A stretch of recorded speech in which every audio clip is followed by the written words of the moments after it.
Welcome, friends, to another edition of Economic Update, a weekly program devoted to the economic dimensions of our lives, our jobs, our incomes, our debts, and those facing our kids as well. I'm your host, Richard Wolff. I've been a professor of economics all my adult life, and I currently teach at the New School University in New York City. Before jumping into the large number of economic updates I have arranged for you today, I wanted to make a couple of our usual announcements. For those of you who might want to watch this program, either for a second time or if you have the opportunity otherwise, on television as a television program, we are very pleased to make that available to you. Please go to Patreon, P-A-T-R-E-O-N, patreon.com. Indicate you want Economic Update, the program, and you'll be able to see it on TV. That's once again, patreon.com/economic update.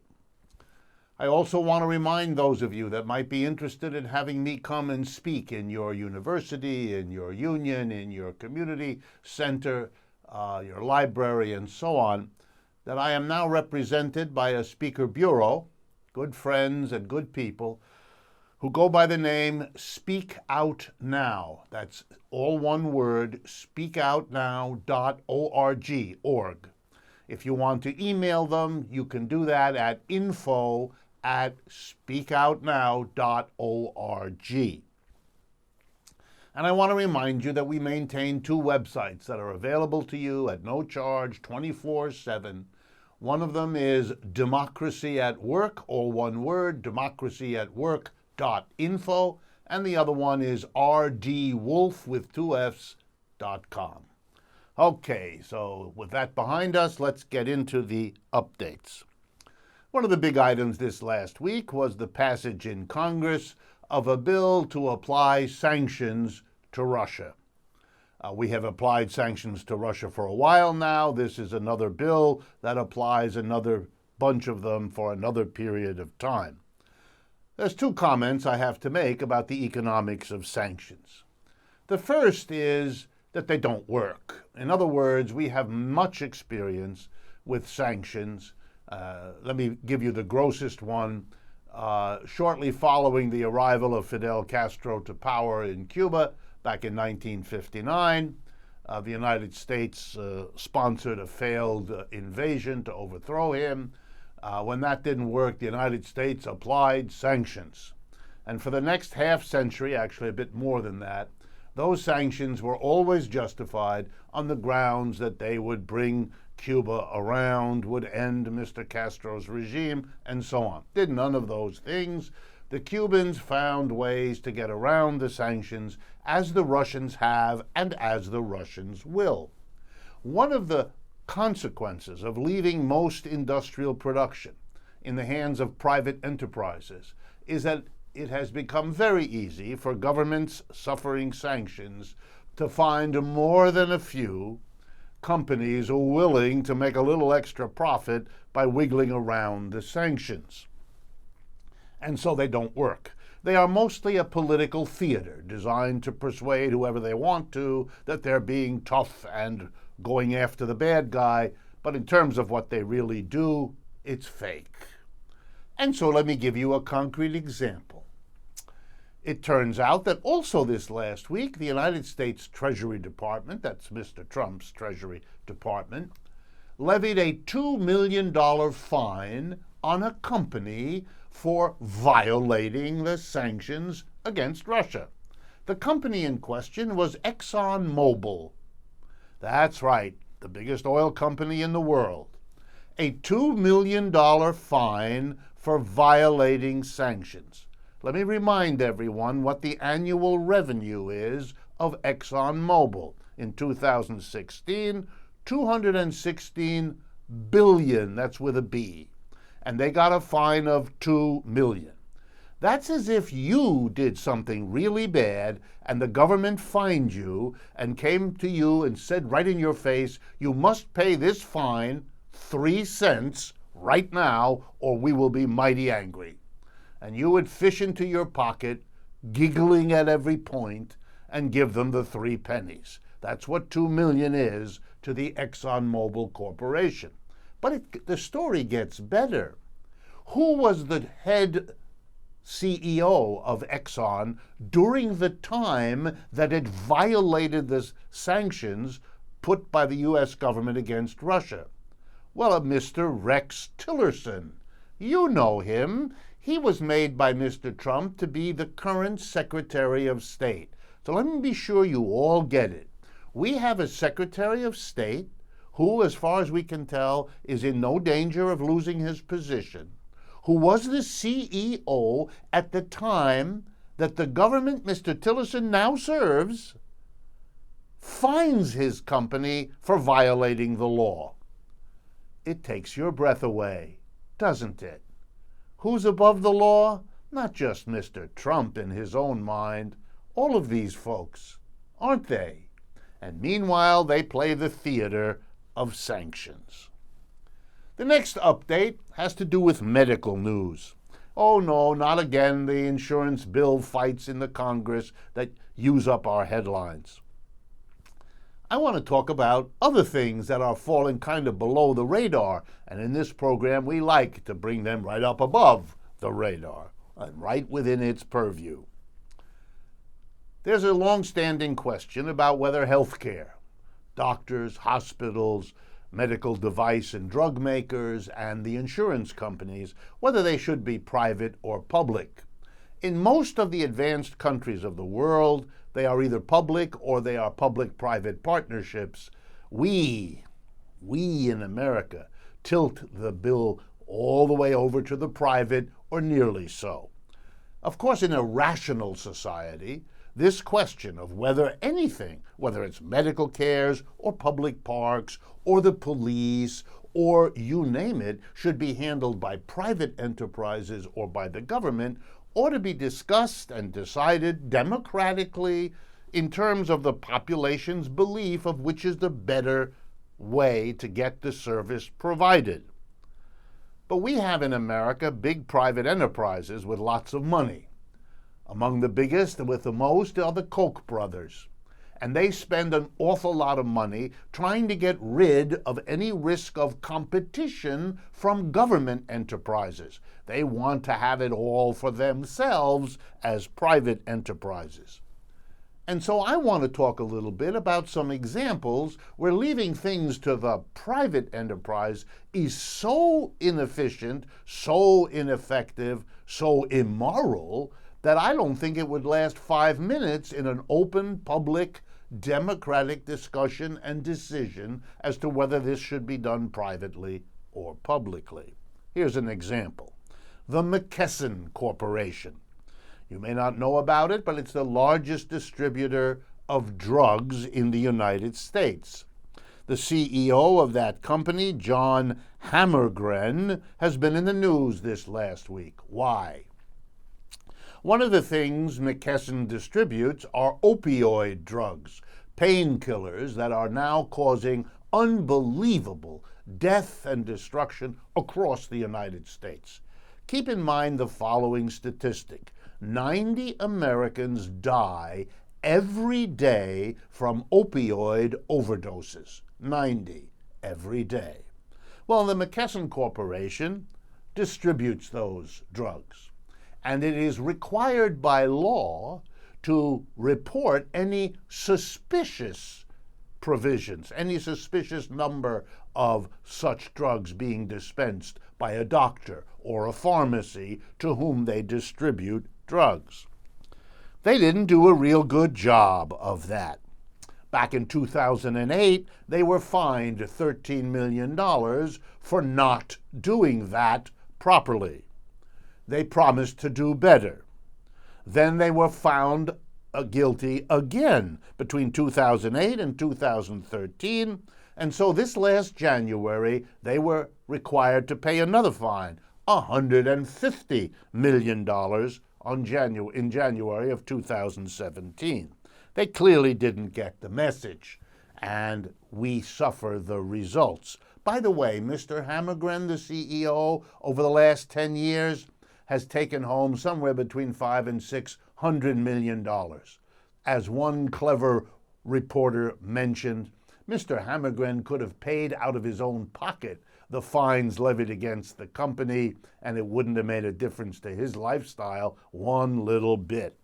Leaving the distribution of drugs in private hands under a revelation of this sort that I've just provided seems to me beyond inappropriate and becoming downright immoral. This is not a good thing to leave to private enterprise, because the profits from distributing opioids clearly dominated other considerations for Mr. Hammergren and his company. Another example, also in the week, this last week. By the way, if you want more details on the McKesson Corporation, go to the New York Times of July 23. If you want this next example, more details, the Calgene Corporation, C-A-L-G-E-N-E, it's the New York Times of July 26th. They were subjected to a big fine, $280 million, for promoting drugs as cancer cures that were not approved by the FDA for such things. In other words, to make a lot of more money by having a lot more people, particularly desperate people who are suffering from cancer, put their hopes and, more importantly, their cash to work, or that of their insurers, on these unproven, unapproved drugs, they got into trouble. They made billions, and they paid a $280 million fine. Leaving drug production and distribution in the hands of privates doesn't look real good, does it? Third example comes from England. The Boots Corporation. It's the largest public pharmacy. It distributes beauty and health aids all over Europe, all over Britain and Ireland, has over 2,500 stores there. It is, by the way, a subsidiary of Walgreens Corporation, which is an American company doing pretty much the same thing. Well, it has been charging over $40 for the treatment of what is called the morning after pill. If you have unwanted or unprotected sex and you want to prevent conception, you can take this pill during the few days immediately afterwards, and it prevents conception. They make this pill available in their upscale pharmacies at over $40 a treatment, whereas other companies in England that do the same thing, but smaller chains, typically charge less than half. And so women in Britain have begun to complain loudly, and the British government gets these complaints that people who desperately need this pill are having to pay extortionate amounts of money in one of their pharmacy chains, and they want the government to look into that. That sort of thing works in England, for those of you who may not be aware of it, being here in the United States where we don't have this thing. Boots tried to hold on. They did a clever thing. They got, or maybe they were just lucky, to get a conservative women's group to say that nothing should be done because sometimes, can you imagine, this pill is provided to women who have not gotten parental consent or are underage. What that has to do with the price you charge, I will leave to your imagination. I can't quite see it, other than as a way for Boots to find some justification for the absurdly high price they charge. But it failed in England, partly because of the power of women's groups and the fact that the Labour Party joined in. Boots has now apologized for the overcharge, and we'll see kind of what happens. But again, it raises the question, if there are laws in England, which there are in the UK, about what drugs can and cannot be provided to whom. And by the way, the pharmacist has to ask certain questions of anybody who buys contraception in England. That's part of the law. But if the law provides that Boots must do this, then it is not appropriate for Boots to make some policy decision which just happens to boost its profits to go the other way. Last point. The National Health Service in Great Britain distributes the exact same drugs for free all over England. The women who go to these stores either have not got the time or the access to a clinic, and so they're being gouged by the private distributor. If you wanted a better example of how the public does a better job than the private, clearly the public distribute it for free because they don't have to pay very much since they buy the drugs in bulk and therefore get the best price. Next update. Consumer Reports magazine, a very useful service telling consumers what to watch out for, has an interesting story in the August 2017 issue. It turns out that the big cable providers, cable TV in the United States, and specifically the article mentions Comcast and Spectrum, which are two of the biggest, get among the lowest scores of anybody who scores for Consumer Reports. That is, they get more complaints about bad service than anybody else, or almost anybody else, really low scores. And Consumer Reports speculates in their article what the reason is. 3/4 of Americans, it turns out, have access to only one broadband provider who can provide speeds in excess of 25 Mbps.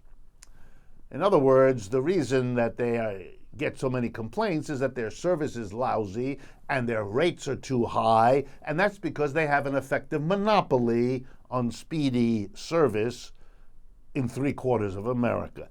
But this has led to an interesting and creative response that talks just to the public-private issue. It turns out that some municipalities, not happy with their citizens being subjected to this monopoly ripoff, have gone into providing this service themselves. The Consumer Reports magazine credits CityNet in Santa Monica, California, and EPB-Chattanooga in that part of Tennessee. And it turns out, upon research, that 500 municipalities across America either provide this service themselves or do so in partnership with private companies. But of course, the private companies are busy. They have filed all kinds of lawsuits to prevent towns from offering any competition in the way of public provision of these services. And they have also used their lobbying efforts to get almost 25 states across America to throw obstacles in the way of communities, cities and towns within those states from doing what Chattanooga and Santa Monica have done to undo the monopoly. Next time you hear the senators from various states, and they're doing it more and more, talk about being opposed to monopoly, check out whether they did anything against the monopoly of your cable provider. Next short item.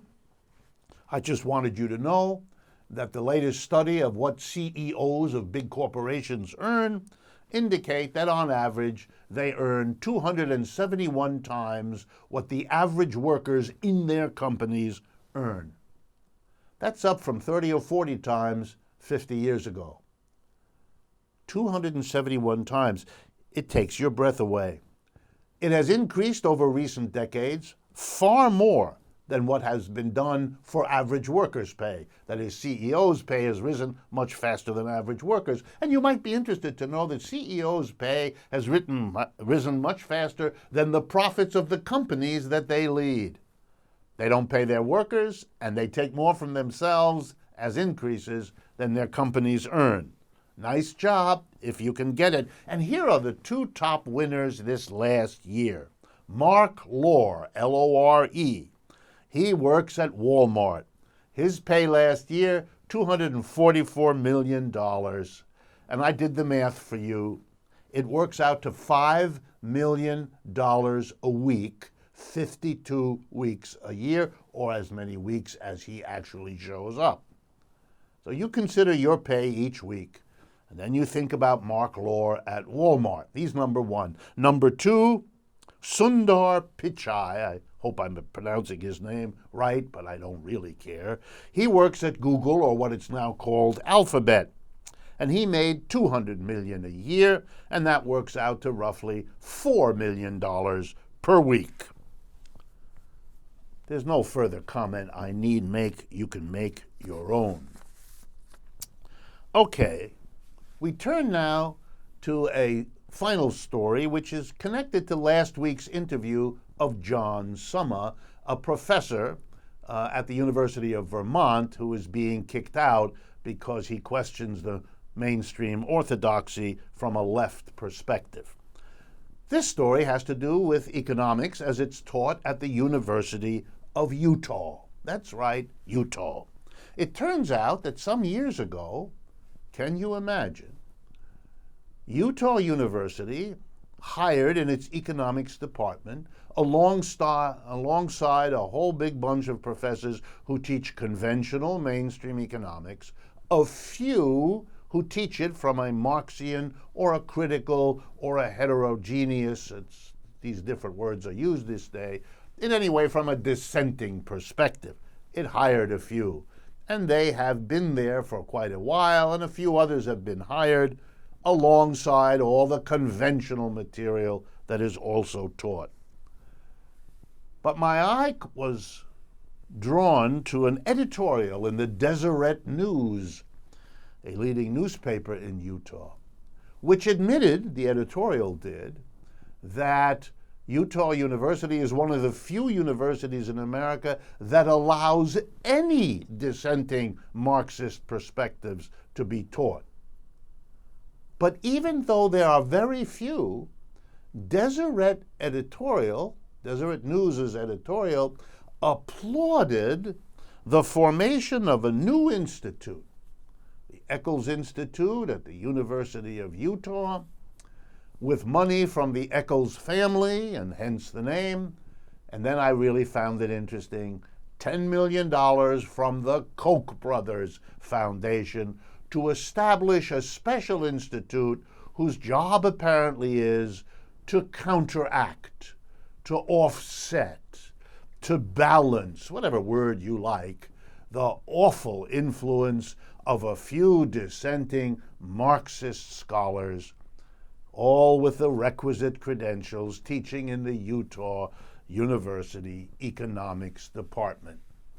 In most other countries, the idea is if you teach economics, it is useful to open to students the array of differing perspectives, those that celebrate capitalism and those that are skeptical or critical, those that use mainstream traditions, but also those that explore leading non-mainstream traditions. Partly this is to give students a sense of the diversity that has always been part of economics.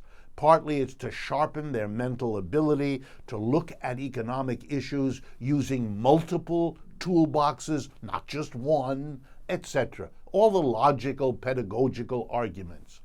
Those are discarded here in the United States in the vast majority of universities, who exclude, especially in economics, with which I am familiar, they exclude dissenters in a way that is somewhere between absurd and silly. It is so lopsided and one-sided that it produces in the United States a population that is barely literate in mainstream economics and has no exposure to dissenting perspectives. It is a rigidly enforced orthodoxy. There are a few schools that are exceptions, famous ones, the University of Massachusetts, the American University in Washington, and others. And Utah was among them. And that seems to have been too much for the Koch brothers and other conservatives who have now funded a school alongside the economics department to monitor them, to counter them, to undo them. This is hysteria masking itself as a reasonable behavior, but of course with a private enterprise system that allows billions of dollars to be accumulated in the hands of a few individuals, they can be as lopsided and one-sided, as parochial and narrow-minded as they wish, and make all kinds of things happen just like that because they have the money. It's another price you pay. You might think you live in a democratic society where we democratically decide how we want our children to be educated. We make at least a little effort in that direction in our public primary and secondary schools, which are, after all, subject to democratic pressures in the cities and towns where they're located.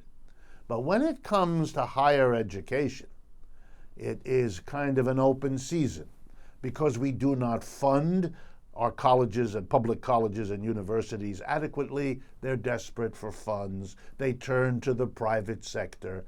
And for those of you who believe that private companies and private individuals give money to universities without wanting something in return, without exerting pressure on those universities to do what they want, well, you are indulging a level of naivete that defies anything I can say. You really need to rethink your position. The people donating the money have no ambiguity whatsoever in making sure they get a return on what they donate. And the Koch brothers and the other conservatives that funded the new institute at Utah, which you can read about in the Deseret News whenever you want to, in Utah, is a perfect example. Well, we've come to the end of the first half of this program. Please remember the websites rdwolff.com and democracyatwork.info. They will provide you with all sorts of supplementary materials. We will take a short break, and we will be right back. Please stay with us.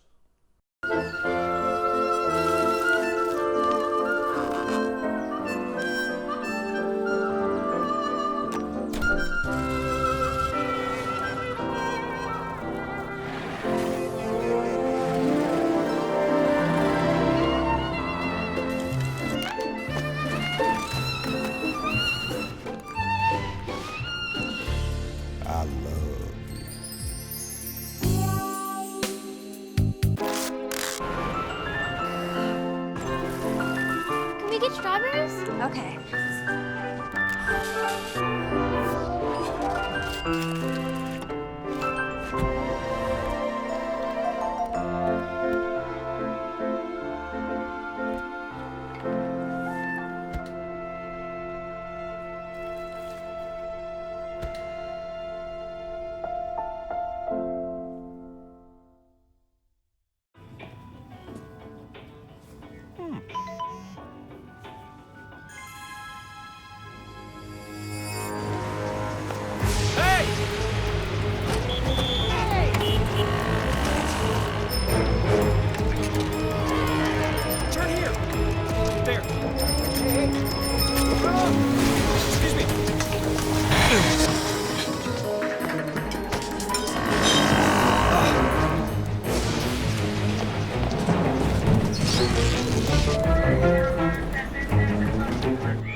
So, same time next week?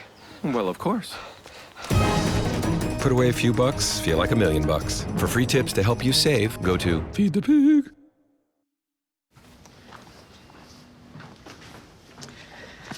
All right. I know this isn't any fun to talk about, but we should. Okay, so who's gonna do what? I'll pack the dead batteries. Great. I'll only put what I don't need into a duffel bag. Perfect. That's totally unhelpful. No problem. Meanwhile, I will try to comfort everyone by speaking in a calm voice. And I'll try to get the generator going without any gas. Oh, let's not forget the cell phones, which probably won't work. Right. And who is going to handle supplies? I can forget to do a list for us. Thanks, pal. Well, I think we couldn't be any less prepared. I'm proud of you guys. Talk to your kids about who to call, where to meet, what to pack. Visit ready.gov/kids for tips and information. Checking your fantasy league? Nah, just my 401k statement. Nice. Where'd you find the money for that? I've just been saving a little every month. I can't seem to save anything. Well, what about all this? What about the money you're spending? What money? It's gone before I can get my hands on it. I got a pizza for a Todd. Hey, can somebody spot me? When it comes to financial stability, don't get left behind. It's 547. Get tools and tips for saving at feedthepig.org.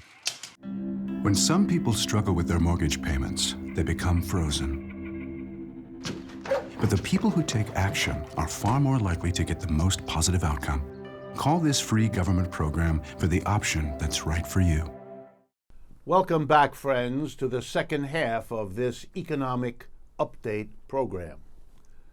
Today, this second half is going to be devoted to one huge topic.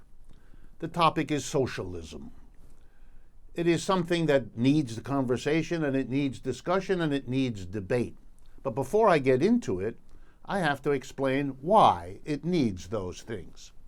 Basically, I offer two reasons.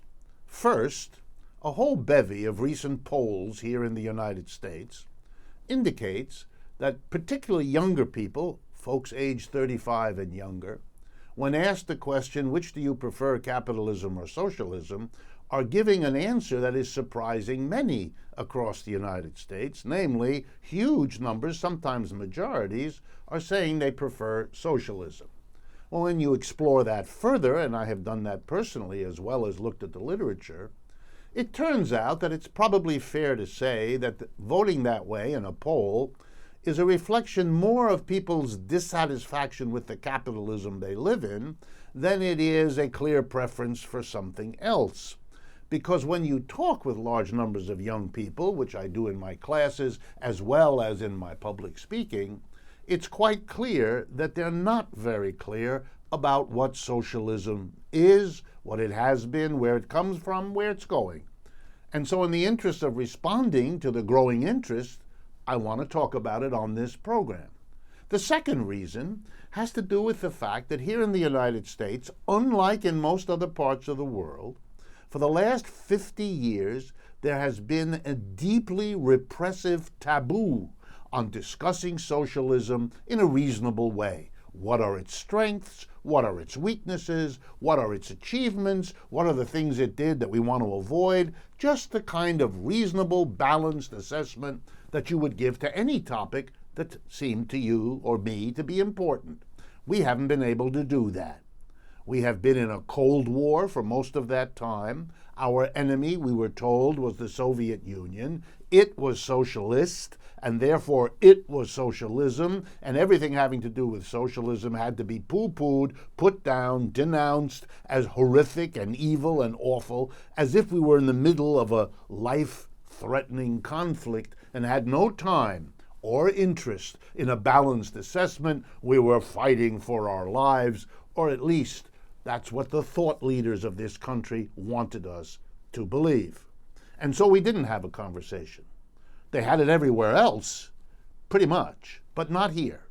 And so we've had a generation of people unexposed to what socialism is, unaware that over the last 50 years, like everything else, socialism has changed. Capitalism certainly has, and socialism too, but you wouldn't know much about it if you weren't allowed to read the books, to have the teachers who could teach it to you, and to have a national public debate. So in the interests of catching up with 50 lost years, let's talk about socialism, and let's do it on this program, and hopefully in lots of other venues as well. Well, the first thing that's a bit strange about the word socialism is why we use it. It has, at least for the last century, been the major alternative to capitalism, the major critic of capitalism.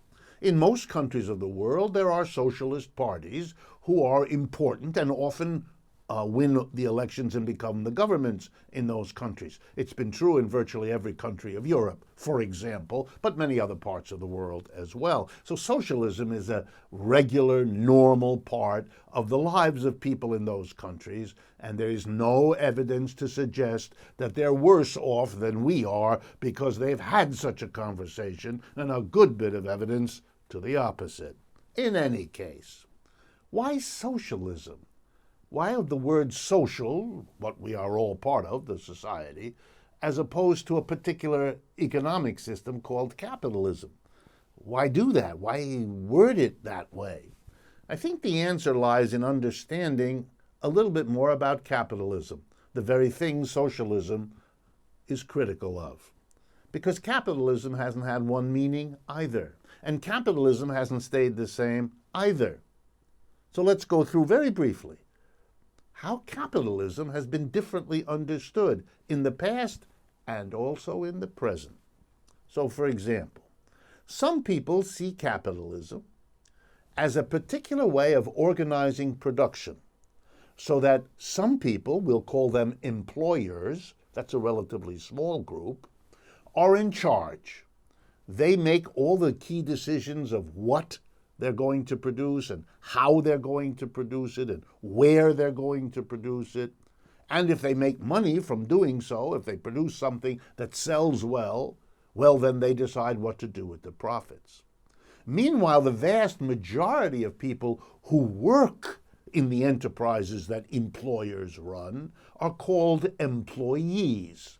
They come to work 9 to 5, 5 days a week, more or less, do what they're told, and at the end of the day go home. They leave behind whatever it is they help to produce, because that belongs in a capitalist system to the employer. It belongs to the minority, even though it was produced by the majority. Okay? That's the way capitalism works. And that differentiates it from other systems. Slavery, for example, is a way of organizing production.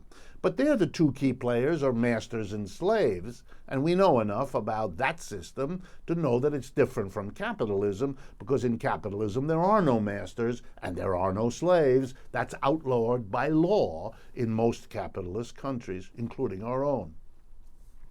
Likewise, capitalism is different in the way it organizes production from feudalism. There we have lords and serfs. They're not masters and slaves. Nobody owns anybody in feudalism, but it's a different system. Capitalism is employers and employees. And there are other systems. For example, there have been economic systems where everybody is self-employed. No employer-employee, because each of us, man and woman, adult, is working on our own, for ourselves. That was kind of the vision of America that Thomas Jefferson had in mind in the early days of the United States. It's not what happened, but it is what he preferred. And then there are still other systems. We can call them communal, for lack of a better term.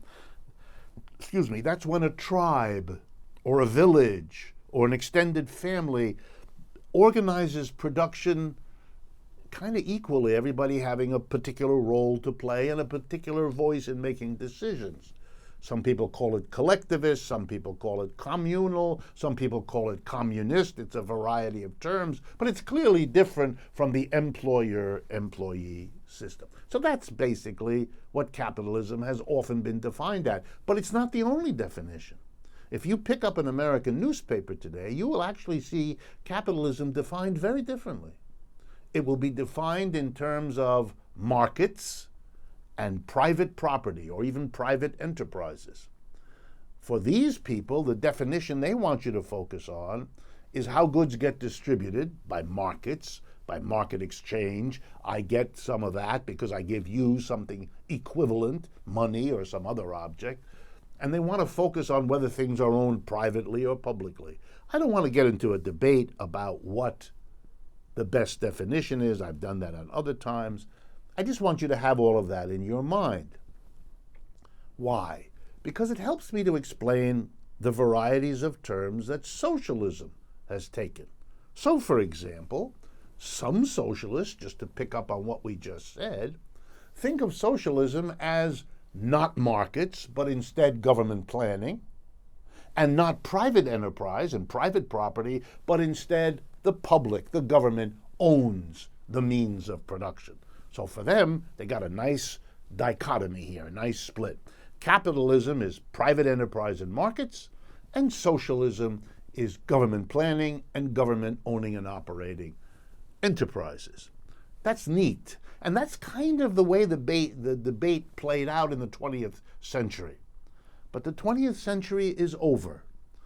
We are now almost a fifth into the next century, and we need to understand that the interest and the definitions of capitalism and socialism are shifting. And that's part of what this program is about. But let's continue talking about our topic, socialism. Many socialisms, focusing on what capitalists said they were, namely private enterprise and markets, have stressed in their critiques of capitalism that if you leave the economy to private enterprise and markets, you get lots of outcomes that are not good, at least not good for the majority of the people, and that what socialism means, here we go, is that you bring the government in to correct, to offset, to limit the bad outcomes of leaving the economy to private enterprises and markets. That's why governments have been brought in to regulate industries, to limit industries, to control industries that are privately owned and operated. So for many people, socialism simply means the government is brought in. Many people that I encounter in the United States believe that.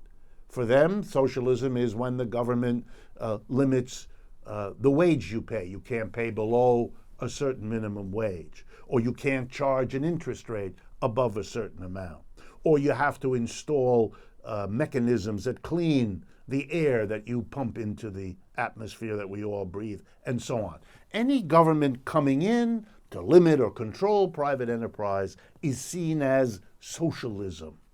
Then the extreme form of that is when the government doesn't just regulate or doesn't just control, the government takes over. Markets are no longer how you distribute goods. The government tells you what to do with the goods after you've produced them, who to pass them to, and who will pass things to you. Government planning, not markets.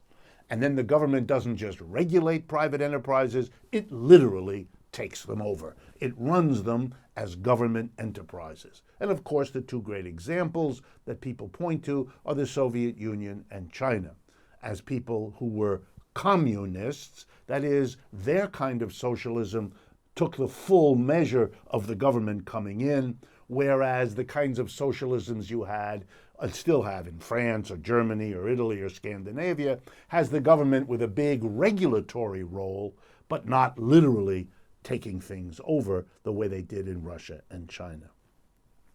So socialism has often meant, in the minds of socialists, that they're making for a more humane capitalism, a gentler capitalism. There was a popular phrase in the 20th century, capitalism with a human face. And the idea of the socialists was, what we want is the efficiency they thought capitalism had, the privacy and the private property that they thought capitalism had, but with enough government control to minimize the bad results that they were convinced did flow and would flow if you let the economy simply go fully privatized in terms of ownership of property and market exchange. But there were always other socialists who didn't agree, neither with the moderate socialists of Western Europe, for example, nor with the communists of Russia and China. These were people who felt that socialism wasn't just the government doing things, whether that was more or less, wasn't of great interest to them. They felt there was something much more central, much more important, that they as socialists focused on. And that had to do with how production was organized. In other words, for them, socialism meant not organizing with employers or employees. In their view, that kind of system, that kind of capitalism, shared awful qualities with feudalism and slavery. And the awful qualities were basically that the minority at the top, masters, lords, and now employers, could and would use their economic power to control the political and cultural life of the society and be fundamentally undemocratic. In the workplace, where the minority controls, master, lord, employer, and therefore also in the broader society, using their wealth and power to control the broader society so they can stay in control of the enterprises that they dominate. So for these socialists, socialism means an alternative economic system of production, the end of employer versus employee, and the substitution of a democratic, socialized ownership and operation of enterprises. That means the workers or the community or an alliance of workers and residents of a community together democratically own and operate the production in their society. For them, that's socialism. And therefore, there's a struggle among socialists between those who think this fundamental change of the organization of production is key, and those who think, no, let the capitalists run their enterprises, just have the government come in and limit, control what they do to get rid of the bad results. Those socialists don't like each other often, debate with each other, and that's fine. They are a different way of interpreting socialism, and there's every right and reason that they should argue and debate. And if you're not familiar with that debate, well, that's about the 50 years we haven't had a conversation. We haven't been able in our society to be free enough to talk openly and honestly about these questions. And so we have to catch up now using the end of the Cold War for that enhancement of our freedom of discussion and debate that we should never have been deprived of in the first place. Now let me make it real clear what I'm saying here by using examples. I'm going to start with slavery. Slavery is an economic system as has existed for centuries in various parts of the world, including, of course, here in the United States. Wherever slavery arrived, it experienced what every economic system has always experienced, any that we've ever had. There were people who loved it and welcomed it, and there were people who were critical of it. The system survived as long as those who loved it were kind of the majority in shaping public opinion and in shaping the society. And if and when those who didn't like it became numerous and became influential, well, then that system began to disappear. Every economic system we have had, the communal, the tribal, the self-employment, the slave, the feudal, every one of them was born, evolved over time, and died. The burden is on anyone who's watching or listening to this program to imagine that the latest one, capitalism, had a birth, had an evolution, but unlike every other system, will not die. My guess is it will. And that's just a guess based on what every other system has done.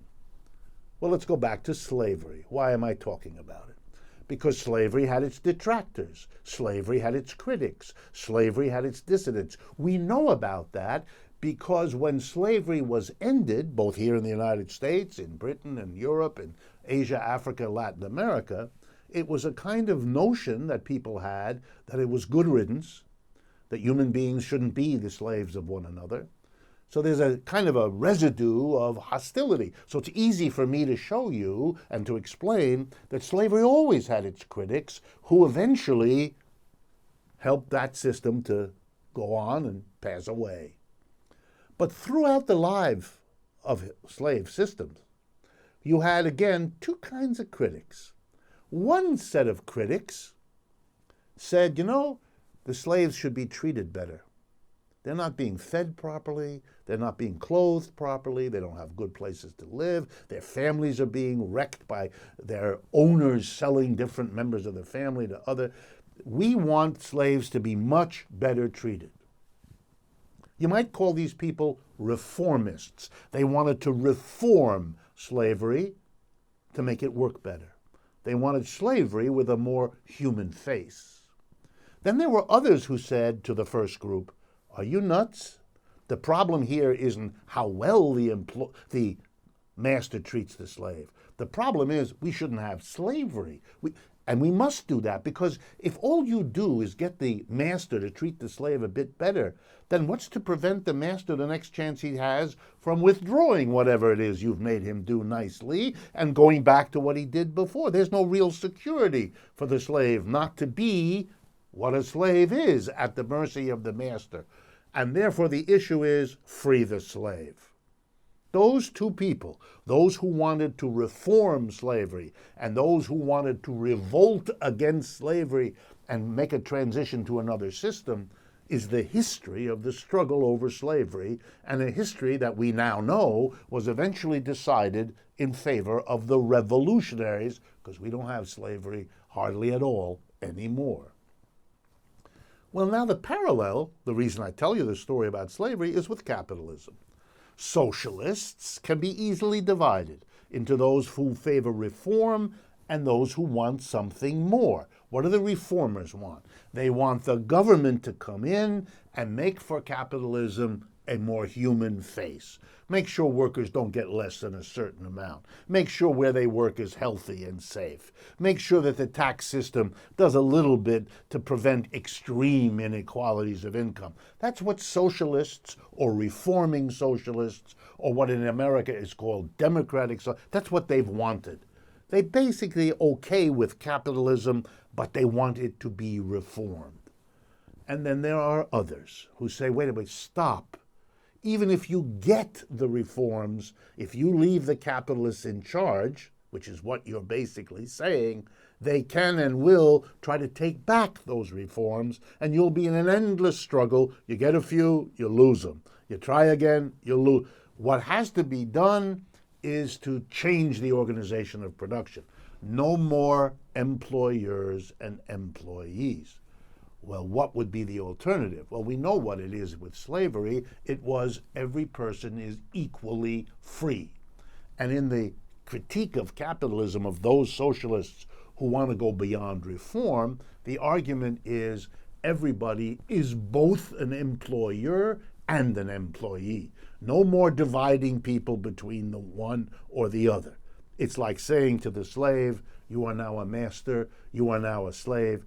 The words have no meaning anymore. You are free. Nobody owns you. Nobody can tell you what to do any more than you can tell them, and it all has to be worked out among free people. Well, the argument of the socialists is no more employer telling the worker what to do, when to do it, how to do it, where to do it, and then taking the results of the worker's work and acting as if it were all yours. No, no, no, no, no.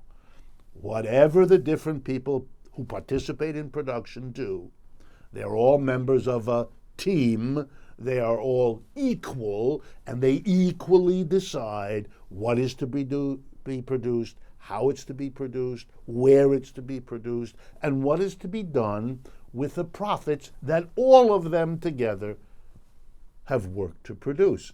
And the short answer for what we call that kind of a system is worker co-ops. And it's important to identify this idea of the socialist with the worker co-op, because worker co-ops are something that an awful lot of people listening or watching this program already know about. It's not some vague, distant, foreign thing. It's as American as apple pie, for example. How do I know that? Because there are co-ops all over the United States. In every one of the 50 states, in most communities, one or another activity is run as a co-op. There are churches that run as a co-op. There are grocery stores that run as a co-op of the consumers.